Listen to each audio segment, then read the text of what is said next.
The fishing news is brought to you by Shoreline Insurance Agency. Win the incredible Steigercraft, Evinrude, Lowrance Grand Prize Boat Package, and more in the Fisherman's 2018 Dream Boat Fishing Challenge. Get the details at thefisherman.com.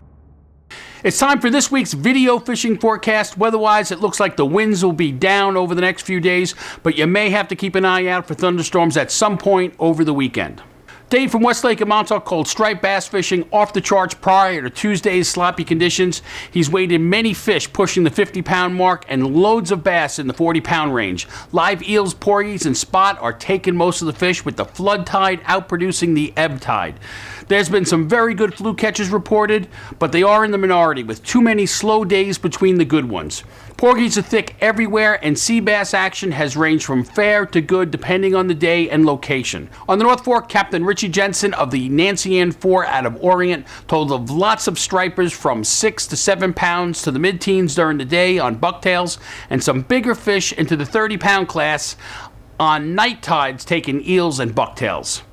Captain Dave Brennan of the Peconic Star in Greenport said porgy fishing is as good as it can be, with most fairs limited out by 10 a.m. Lots of keeper sea bass were mixed in with the porgies. On the South Shore, Jay at Silly Lily Fishing Station in East Mauritius said fluke action was very hot through Monday, with lots of fish coming from the Buoy 5 area. Bucktails tipped with spearing and squid have been working best. Rich at Dick's Bait and Tackle in Mastic Beach said fluke action has been good in the Narrows, with the last of the flood and the first of the ebb being the best tides. In the Great South Bay, Nikki Fishing Girl from the Dixie reported that the bay fluke bite slowed a bit, but they did have a good day out on the ocean on Monday with fish to nearly 7 pounds, and the sea bass fishing on the reef was very good with some nice knotheads.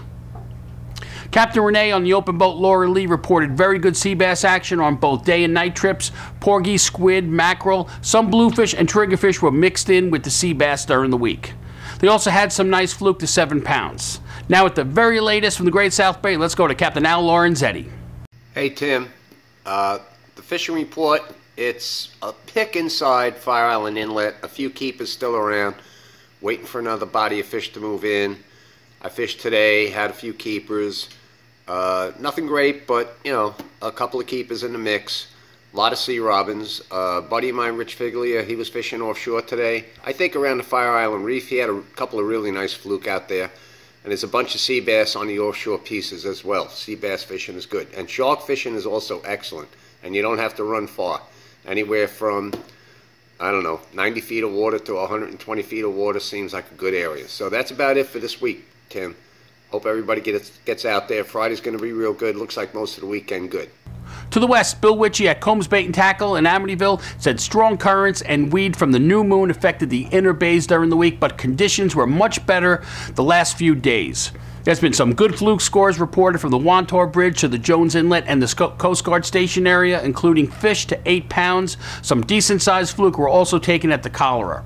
Triggerfish have now settled in at the Jones Inlet Jetty and the Sore Thumb. And further to the west, Captain Dave Paris of the Captain Dave 3 said the night bite on porgies can't get any better.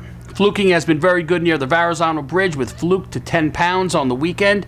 And Captain Bob Wigland of the Lady Flamingo reported that in addition to blues, they've been getting into some weak fish, including one trip that saw 20 weeks come over the rails. They've also had some nice fluke, sea bass, and porgies mixed into the catches. Now let's check in with Captain Joey Leggio. Well, thank you, Tim.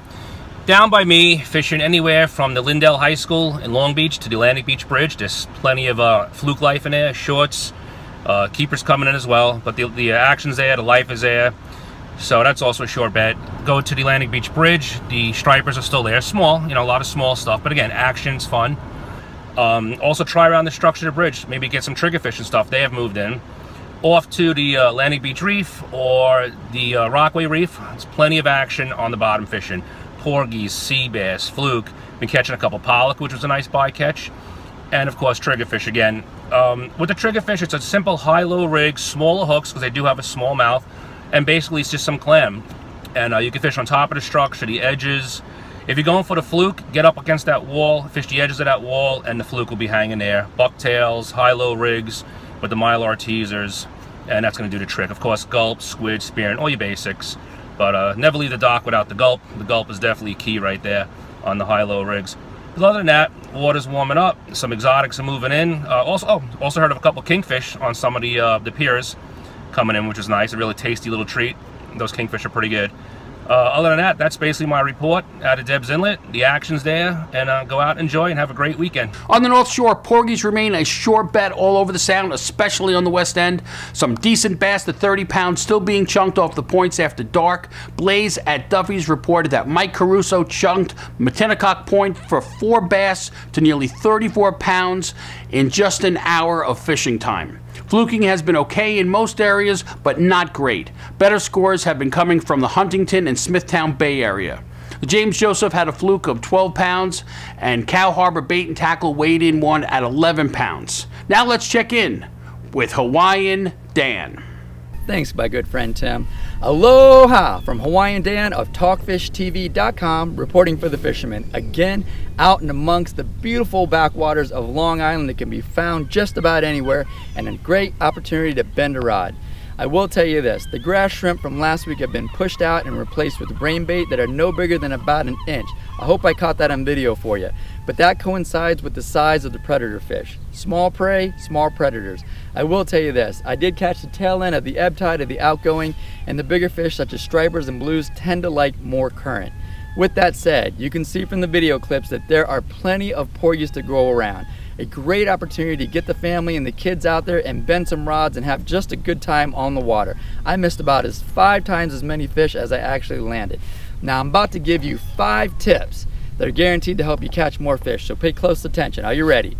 Tip number 1, spread as much aloha as you can. I guarantee you this, and I promise you this, whatever you put out there will come back to you 100-fold, good or bad. Tip number 2, support your local businesses. Go down there and see Misty and Jim and Sue at Miller Place Bait and Tackle, J&H Tackle on the South Shore, SeaEagle.com, PantherMartin.com. These local businesses need our support, and we need their support as well. It is a two-way swinging door, and they have excellent local knowledge on equipment and where the fish are, and will increase your chances of catching fish. Tip number 3. Make sure that we maintain our status as the world's greatest stewards of both land and sea. If we don't take care of this earth, nobody will, and we want to leave it a better place than when we entered. Tip number 4, keep your eyes and ears out for great groups and organizations such as the Long Island chapter of Salt Savages. They can be found on Facebook, and they are an excellent source of great, trustworthy, passionate fishermen that will support you and help put you on the fish. They're not the guys that will hold back their secrets, because they know if they make you a better fisherman, it just elevates them to becoming better and pushes them to becoming better as well. Tip number 5, most important tip here, so pay very, very close attention. Subscribe to the Fisherman YouTube channel and the Fisherman magazine. It is the #1 resource for the most updated and local information of how, when, and where to catch fish. So until next time, this is Hawaiian Dan from Talkfish TV. Turn it back to you, Tim. Aloha. Best bet for surf casters this week is to head east. Paul at Paulie's Tackle Shop in Montauk reported good action with a lot of smaller bass, but some nice fish coming from the south side and a few from the lighthouse area on night tides. Some bass to the teens were reported from the north side beaches. Plugs have been doing most of the damage. Lots of sand eels are fueling the action. Blues are on the north side taking topwater plugs and tins. And fluke have been blitzing on schools of sand eels along Gin Beach before dark. For a change of pace, try chunking the South Shore Ocean beaches after dark. There have been plenty of sharks around. Some to 200 pounds have been sucking down fresh chunks of bunker. Most have been browns and sand tigers, which are federally protected. So be sure to take a picture and then quickly release them immediately.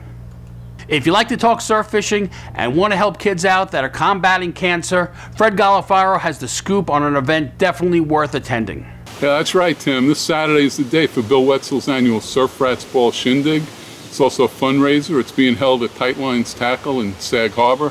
It's a great opportunity to share tips, stories with a lot of the best surf fishermen from the region. There's a huge raffle with lots of great surf-related prizes. There's rods, reels, some great custom plugs, and the food. Dogs, burgers, and the ribs are the best. Believe me, I've been there every year. Just excellent, excellent party.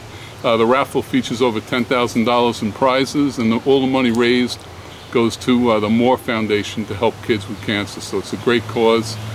Get out there, spend some money on raffle tickets, have a great time. It starts at 10 a.m. It's free to all subscribers to Surf Rats Ball. If you're not a subscriber, you can just go to www.surfratsball and become a member and show up.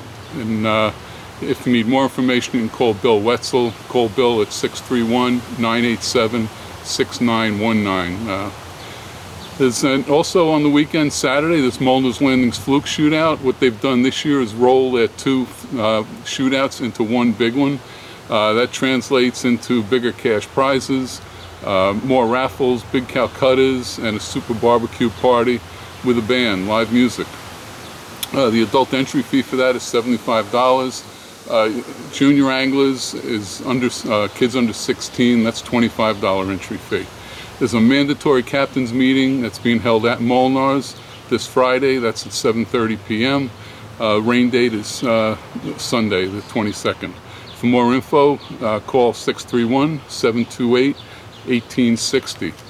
And unfortunately, on a more somber note, one of the Fisherman's longtime writers contributed lots of photography over the years. In fact, for more than 40 years, I've worked with this guy. Dick Merman passed away on Sunday night after a serious fall a week earlier. Funeral arrangements were incomplete when I was compiling this report on Tuesday, but his family suggested the viewing would probably be Thursday evening. You can call Malvern Funeral Home, 330 Hempstead Avenue, Malvern, New York, at 516-593-7230 for details. On the offshore action, the 30-fathom line is still packed with life. As long as the sand eels stick around, fishing should remain good. Bluefin from unders to overs and giants are being taken on deep running plugs, side trackers, splash bars, and Joe Shoot ballyhoo combos. With water temps on the rise, we should start seeing yellowfin and mahi-mahi in these areas very soon. The canyon bite remains hot at Atlantis and south of Tom's Canyon, and the latest word is that the Atlantis bite has moved west towards the tails. Remember, like our video, subscribe to our YouTube page, and be a subscriber to the Fisherman magazine to be part of the Dream Boat contest. Until next week, this is Tim C. Smith for thefisherman.com.